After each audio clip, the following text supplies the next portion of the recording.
Following the 2013 sale, the brand has returned to British ownership and is launching a new model costing £90,000. This morning I sat in my first TVR, says Les Edgar, chairman of the sports car company TVR, putting emphasis on the second my first. It's an odd thing to say for the man who bought TVR in 2013 from Russian Nikolai Smolensky. The near-decade of ownership by the wealthy oligarch's son was a failure, with his grand plans, which included relocating the marque to Europe, coming to nothing and the last production car coming off the line in 2007. That was a schoolboy error, says Edgar. You can make a British sports car abroad, it's got no credibility. The reason he says my first TVR is because this morning he sat in the for-production version of the new TVR he is days away from revealing, and the first car designed and built under his ownership. Self-confessed petrolhead Edgar, who made his fortune developing and then selling video games business Bullfrog, persuaded Smolensky to let him buy TVR for an undisclosed sum with the aim of breathing life back into the 70-year-old marque. Smolensky didn't need the money, was bored of TVR, and probably embarrassed by what he had done and the money he'd lost, says Edgar. I told him he could redeem himself by letting us repatriate it. And that's how Edgar, now 57, found himself the owner of a British car brand famed for its outrageous lightweight cars with huge engines and infamous reliability issues. His initial plan was to build just a few cars to race them in a special series, though this was quickly abandoned. Racing was obvious, he says, calling it a quick way to get TVR going again and a repeat of something he had done with Aston Martin, where he took on a license to compete the cars on the track. But with TVR we decided to do the opposite, build a credible car brand and then go racing. The decision was helped by a surprise from the previous owner. Not only did a transit van full of technical papers, drawings and computer designs arrive soon after the deal was done, but a warehouse full of spares for earlier cars was unearthed near TVR's historic Blackpool home. A good brand looks after its existing customers, and that's what we did, says Edgar. He established a spares business for the owners of the 15,000 TVRs already on the roads, reintroducing parts that had gone out of production. It gave TVR a credibility that wasn't there and also upped the price of second-hand cars. No one will buy a TVR if they can't keep it on the road. His thoughts were also on the future, saying he had talked in the pub about how he could buy a defunct car company and build my own car to beat those Astons I put back on the track.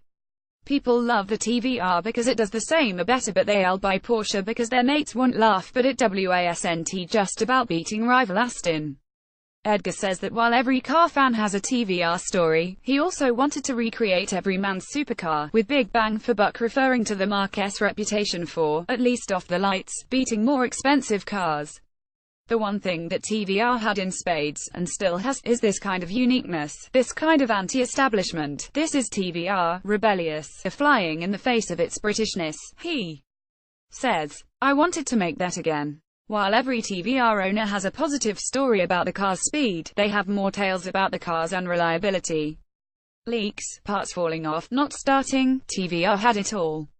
One design located the starter motor so close to the big engine that it got cooked under normal driving.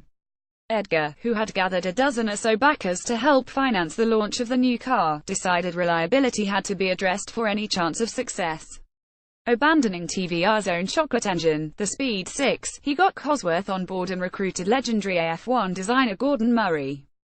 Such pedigree is intended not only to mean the new car works mechanically, but also delivers stunning performance. Edgar describes Murray as the god of aerodynamics, as well as ground effect aerodynamics, which stick the TVR to the road. By happy accident, Murray also brought on board his Extreme production process that uses a tubular aluminium frame onto which carbon fiber panels are placed.